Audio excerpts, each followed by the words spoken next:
Hi everyone, it's Roxanne Durhodge. Thanks for tuning in again to Authentic Living with Roxanne. Today I have an amazing woman that is sharing her time with us today, and her name is Carmell Clark. She's an executive coach. Carmel, thanks for being here with us today. Roxanne, it's a pleasure. Thank you so much for having me. Thank you. So let me tell you a little bit about her, and I'm excited because I know we'll have a lot to delve into. Yeah. Like I said, she's an executive coach and a business strategist, and she focuses on elevating consciousness and linking it to purposeful action. Her programs propel women from mid-level roles to C-suite, and we know that is quite the trajectory oftentimes. And she promotes actionable steps for well-being. Her overall mission is expanding self-awareness, resulting in an impactful change. And her international retreats, which I want to hear about, offer women a first-hand taste of freedom, echoing the essence of living purposefully at any age. Wow, that just I mean, we're obviously that's the bucket that I'm in as I turn 60 in January. So Wow, that's would great. love to hear all Perfect about it. timing. So Carmel, tell us a little bit about kind of your path and what got you to the space where you ended up working specifically with women in executive coaching. Roxanne, I've always just connected with women like my whole life. And I connect with people everywhere. So it's not exclusive in that sense. And yet also I was born, I like to say this, I was born a feminist. I was born into a large family, the oldest in a very conservative religious family, and there was a lot of misogyny, and I was the oldest in this family. I could not back down. I knew that things were not equitable, and I was fighting that from the time I was 6 years old, like literally. So Mm, there's something inside of me that has always known that women's equity is part of the work that I do and part of the life that I lead. So it's, listening to who we really are as we reflect on our lives and we look back and put together the pieces of the puzzle. That's one of my pieces, that advancing women, helping women to see themselves more clearly, helping women to and connect in with their true confidence inside. Because a lot of women say, I need to build confidence. I'm like, well, I think you just need to spend more time with who you really are. And there's your confidence, right? I see the look on your face and you're like, mm, yes, that's yeah. exactly it. So I am a profound advocate for women of color, um, you know, non neurotypical, LGBTQ plus, like, all of these different avenues for how women are able to come into their authentic place in their life and live that authentic place that they are in their life. So that's really, I guess, a little bit more about how I came to that in my early beginnings. I had a lot of in fact, it's interesting. I'll just kind of say I have this ebook, free ebook that I told you that I will have available for people, women, how to successfully engage conflict, because I engaged a lot of conflict growing up Mhm. when I would encounter misogyny, when I would counter disrespect of me in any form, but especially because I was female, and it was just very evident to me. So, kind of a quick little aside, my collaborator for my Italy retreats in the past, Bridget Cookburt, she's a New York Times bestselling author. She's been on Oprah twice. She's had all of these different experiences in life and been very visible. But we were in Rome meeting with some people from the Vatican about a women's conference that we were in the process of putting together. And we were three women total at a table of about 12 men. Mm, And one of the men who was in charge, I had put forward an idea. We were just going back and forth on all these ideas. And I put forward this idea, and uh, and nobody commented on it. It was a great idea. Nobody commented on it. And then about 5 minutes later, he said the same thing at the table. He was two people down from me, and everybody mhm, immediately picked it up. And I just turned and looked at him, and I said, I'm so happy you agree with my idea. And mm. I took my idea back in the conversation and carried it forward from there, and everybody engaged and we went forward. And Bridget came up to me afterwards, and I didn't even think about it. I mean, that's just really kind of the way that it works for me. Like, not letting somebody walk across me like that, right? And she said, I can't believe, like, you did it so graciously, but you were so clear and so firm. There was no question that you required the appropriate respect for yourself in that situation, and that you Absolutely. And I think of myself as being an executive for years and years and years. And, I think of how many, like at pitch sessions and, things like that. And you'd be going in for a bid. And, I remember one particular thing, and I was the lead and the only female in the room oh, for, I believe it was EMS services for a municipality.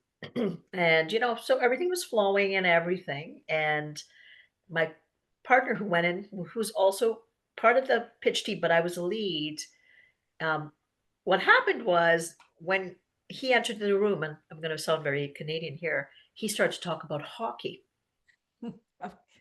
which just the trajectory of the entire meeting got diverted. And you kind of sit there and like, to your point, when you see it being diverted and you're like, "Mm," right? Like, what is the way to do it?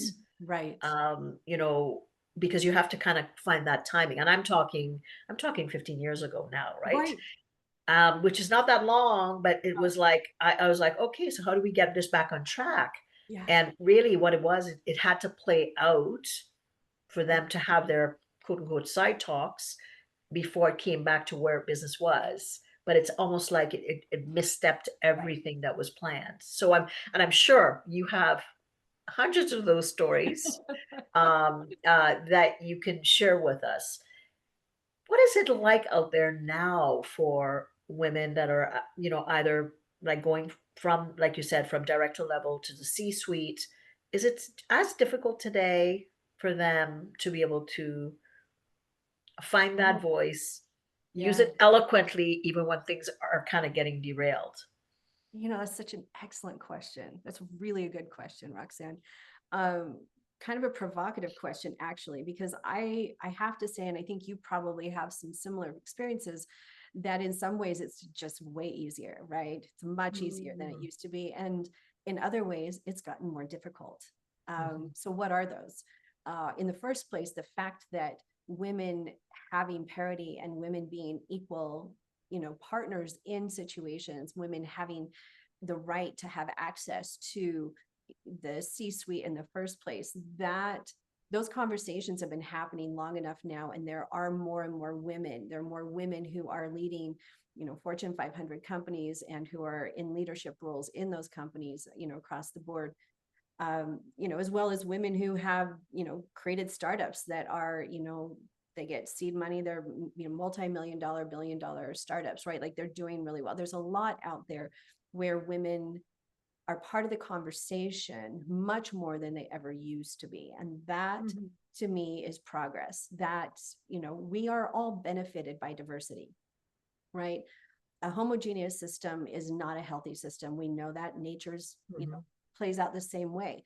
So having more diversity is always going to benefit every single person, everybody in that system in one way or another. But I think the way that things are harder is a couple things. One is that I think there's this idea of, oh, we've opened the door, we've done it, it's done, right? Mm. Like, now it's happened, which is not true at all. Women, I live in Utah right now, and women makes, I'm not kidding you, 71 cents on the dollar to men for the same education, the same experience in the So hard same to jobs. believe still in Right. 2025, Carmel. It is. It's so hard to believe. Mhm, And this is not an anomaly.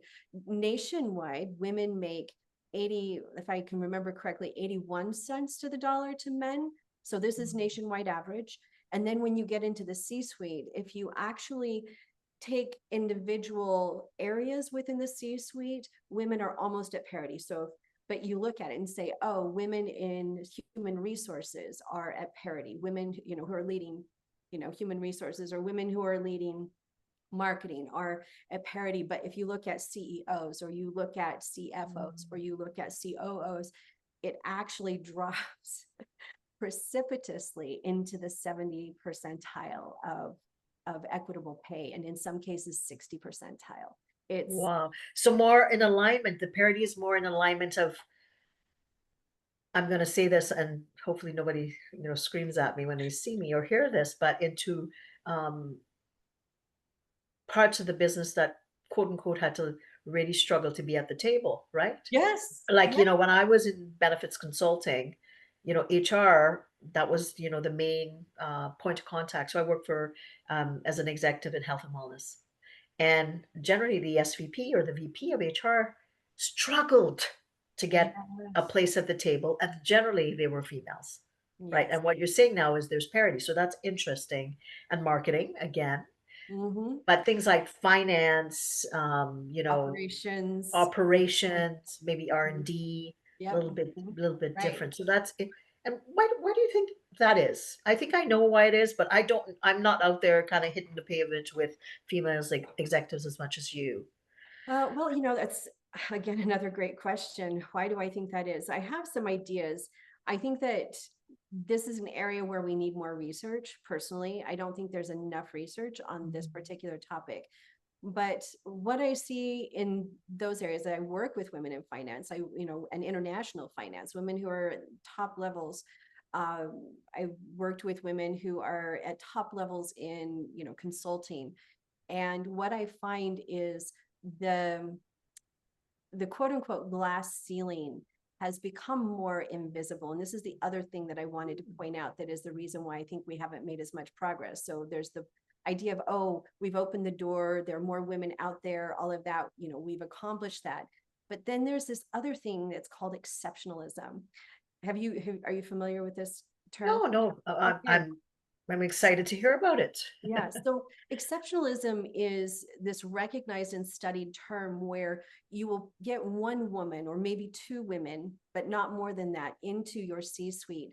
And then all of a sudden, everybody like rallies this protectionism and the women themselves as well into this like, oh well, I've got to protect my position as a woman, and we're going to call that progress. We're going to say Mhm. one woman in the C suite has accomplished what we needed to accomplish.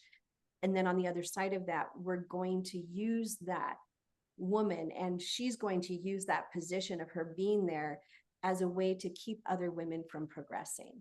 We're going to, Wow. it's an internalized prejudice kind of thing. Internalized prejudice is, in psychology, is this idea, and in sociology, where like you'd see the same thing with migrant workers, where you would have somebody who was elevated to be the supervisor, and they were all, there was a lot of marginalization, right? And bad practices, but the supervisor would be part of perpetuating those bad practices on the very people that they were a part of, this group, right?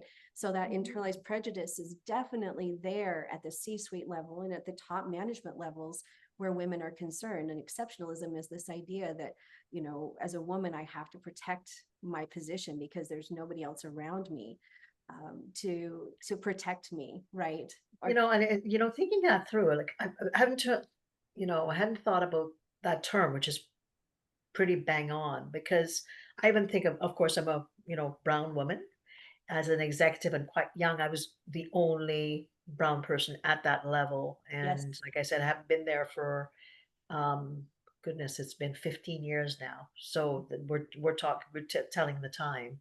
So, and I remember, when I would oftentimes, and this is interesting, I'm bringing up probably something very controversial.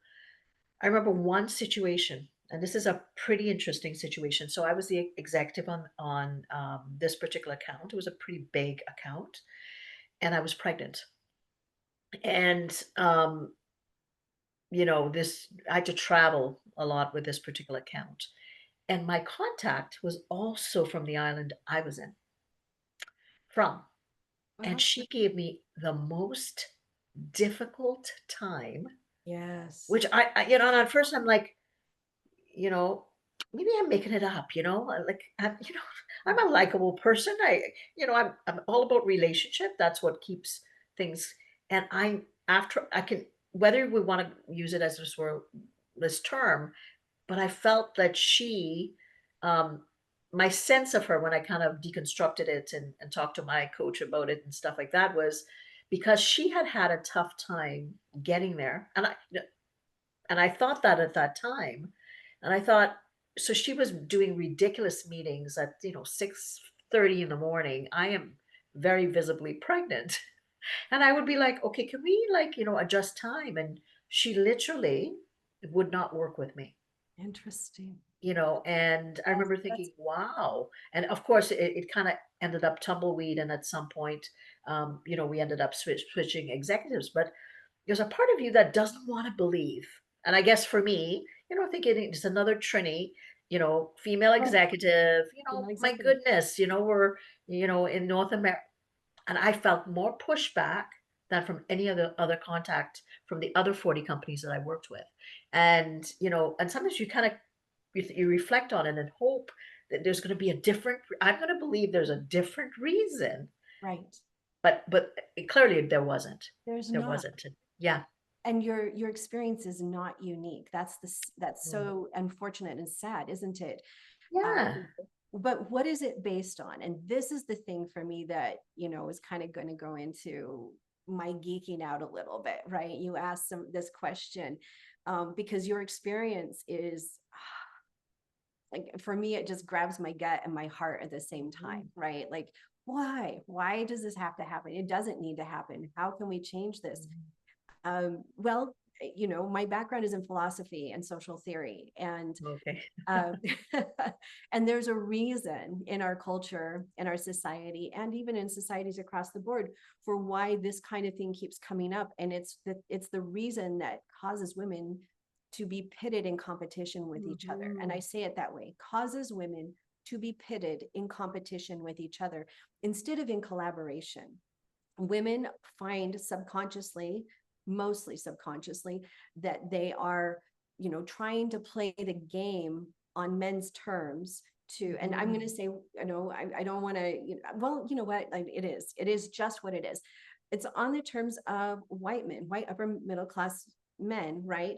Playing the game on those terms instead of stepping back and saying, no, the game needs to change. The game itself needs to shift to Mhm. accommodate and embrace all of us because we all have something to contribute. And that's one of the things I bring into my executive coaching and into my trainings when I come into companies is this very concept across the board. And it's not prejudicial against our male counterparts at all. It's actually bringing things into greater equity for everybody's benefit, but we have to be able to name it and talk about it, right, in those I ways. think that would be humbling for women to actually understand that concept, right? Because even if you're like kind of, if it's based out of, I'm going to say scarcity and Sure. fear, Yeah. right? Ultimately, I often say that with allyship and all that's happened in companies, one would assume, and I felt like the younger generations have had it a lot easier, but maybe not. Like you said, the glass ceiling is now it's invisible. It's more invisible now than it It's was more before. invisible now, and I would not have thought that. So you're really kind of, having me think about that because, my thing is, and everything that I do with the work that I do, the fact that I went into psychology and stuff like that, and the books that I've written is all about the collaborative element and also my background, right? Like growing up in a little island and village, that kind of stuff. And when you go out there, you're just trying to do your best job possible. And Exactly. not expecting that sometimes my allies were actually more male than they were female back in my time. And that's actually really accurate. There, Mhm. when I was growing up, I had one female boss after another who was highly emotionally abusive, and my male bosses loved me, and we had great Mhm. connection and collaboration, Right, right. for which I'm very grateful, right? The next step that we have to look at is, are those bosses also figuring out how to mentor us as women into the positions that we want or to be able to take over from them, right? Like, because that's the next level that we have to look at. Back to the issue with women, what I take on and what I lead in the work that I do is helping women break down these artificially constructed barriers that have been enculturated in them from early on, right? The playground, girls sizing each other up and doing the mean girl thing, like all of that. I cannot Yeah, yeah. spend any time on that. Like, we don't have Mhm. time to spend on that. We have things to do. We have dreams to create and goals to accomplish, right? As women, and we get there better and faster when we actually support each other. This shouldn't be this competitive contest for who is able to, you know, grasp one small little piece of that success and then hold on to it at all costs, at the expense of anybody else being able to get further. That's a scarcity mindset for sure. And also, it's a Mhm. mindset that does not build legacy. If we want it to be better for all women, including ourselves, we have to open that door wider, wider and wider with every single thing we do, every opportunity we are able to create for ourselves. When I, here in Utah, where I am right now, there's a lot of work to actually help women see and recognize that concept. How do we open the door wider for others, and especially for women and women of color? Like, that's a big one here, Yeah. right? Like, because I think people don't see it when I start to go into those statistics about what women make. If I now lay out all the statistics for Native tribal women, if I lay out the statistics for Black women, for Asian women, I can start to break it all down. Yeah, and the hard facts are the hard facts, right? It's one thing to say, "Oh, yeah, yeah, we've got parity," but again, it depends on, the industry you're in, Right, obviously. So I wanna talk a little bit more about culture. right. So talk, we wanna get women recognizing, like you said, their behaviors and how they may be impeding their capacity to grow, but also to be, assisting others around them. What is happening at the higher levels of corporate culture now to assist that? If we're saying we're not at parity, um, Yeah. are there things that are being done that are useful, or are there things that are being done like a placard that just kind of gets put up and then and there's no shift? Uh, you know, that's um, that's a good leading question for us. I'm going to say at the upper levels, one of the biggest challenges women and women of color face is isolation, right? There are Mhm. so few of us, or I should say you, women and women of color at the top levels, right? That we don't realize that we have to put the armor on all the time.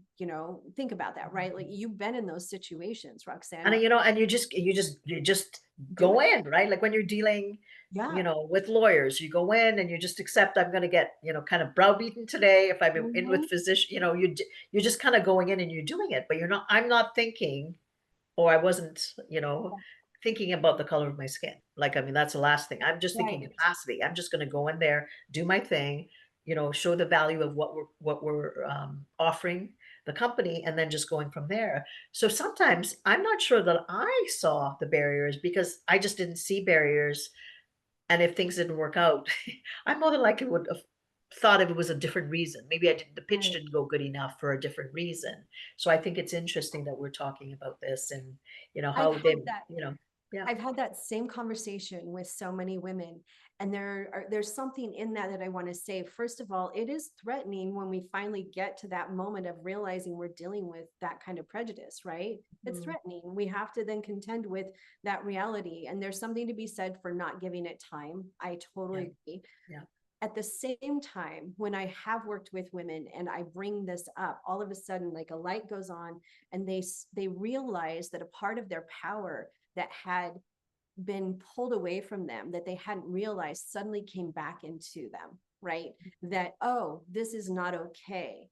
And that recognition can be really helpful and really powerful Mhm. for all of us as women. When I lead these groups, I make sure that all of the white women in the group understand that the women of color in the group do not have the same opportunities that they do, and they need to see it, recognize it, and do something about it at every Don't you think that that's hard sometimes though? Because I've been around my white colleagues and because they see, okay, people that are, oh, they see, they see is capacity. Yeah.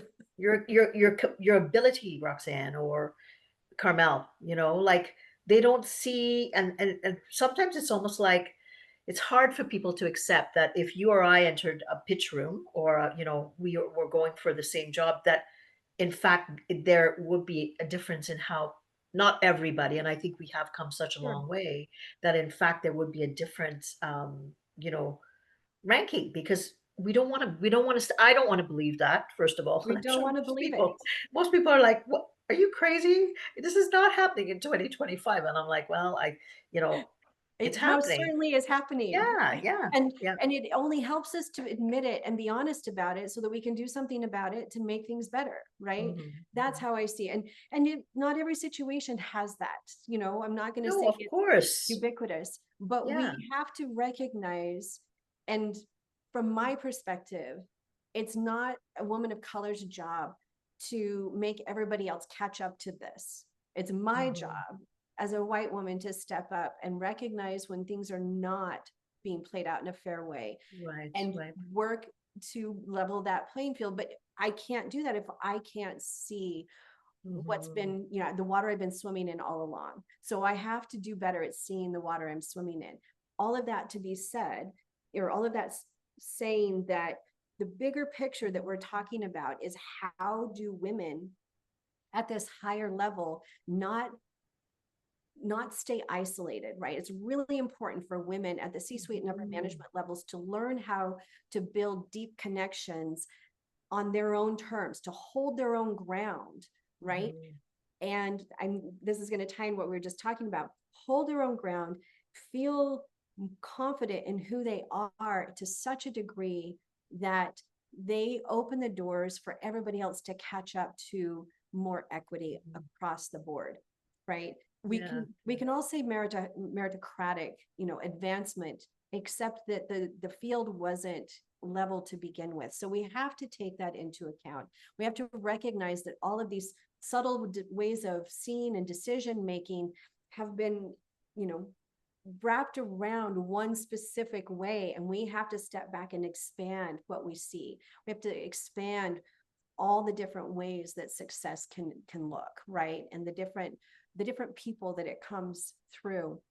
So I want Mhm. to say that, and then to say, um, Deloitte came out with some really amazing research, and Forbes actually published about it extensively at different times, called the multiplier effect.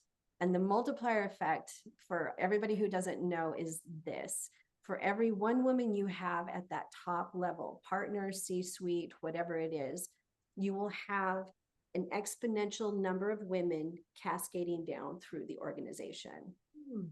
So the more we can build women into, you know, and I mean honestly, I don't mean in any kind of, back, backdoor kind of way, but build women into these positions, it opens the door for other women. There's a lot of efforts being made to, oh, we need to just hire more women and they'll come up through the ranks and, all of that.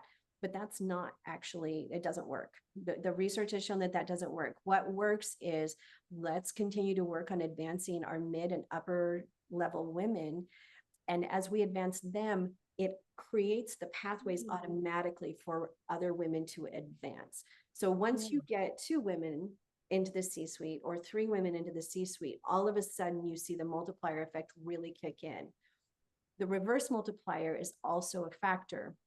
If a company does not create a space for women that um, is in accepting, right? Like and embracing at that top level, and that woman leaves, you will see women leaving through the organization, top women leaving throughout the organization, all the way down within a matter of a year to 2 years. So you can lose top talent if you don't work to actually create a culture of parity and recognition and equal So visibility. there's substantiated um, facts to support, not just There, it's a nice to have. Of course, we know about creativity and diversity of thought and all those things, but that's so many amazing things.